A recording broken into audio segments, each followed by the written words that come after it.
Ça, je veux dire, c'est pas le dioxyde qui va nettoyer ça, là. C'est l'oxyde, surtout pas en dedans, dans les contacts. Fait que ce que je fais, je prends la pâte à polir la plus légère, là, la bleue. Là. Ben, il y a de la blanche, là, j'en ai plus, là, mais la bleue fonctionne. Puis ce qu'on fait, c'est ça, c'est très simple.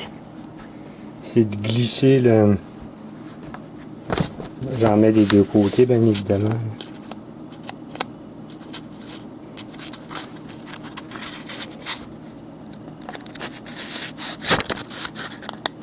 Vous allez comprendre pourquoi je dis que le dioxyde ne marche pas.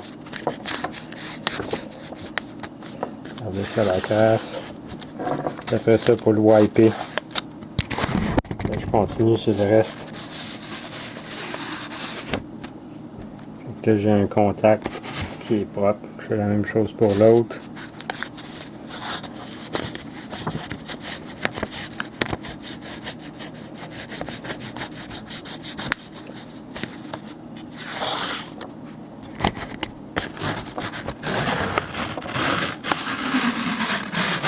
Jusqu'à temps que ça devienne blanc.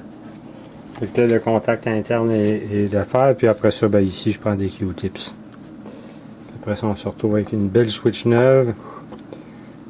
Il reste juste à la remonter. Ben, pour ça, lui, d'habitude, je les démonte, mais lui, il est trop compliqué. Là, je veux pas le défaire. Là. Je veux passer d'alcool à friction dedans. Là. Puis de toute façon, il n'est pas vraiment important parce que ce qui est important, c'est qu'il soit à off pour pas avoir de blank space pendant l'enregistrement. Ok, voilà. Puis après ça, ben, je vais faire la même chose pour ceux-là ici, puis la même chose pour ceux-là ici. Puis le volume, ben, ça va être du dioxyde. Puis ceux-là aussi ici. Ça, c'est l'equalizer dans le recording. S'il change, puis si la switch ici lâche, ben, ça va empêcher de recorder aussi. Là.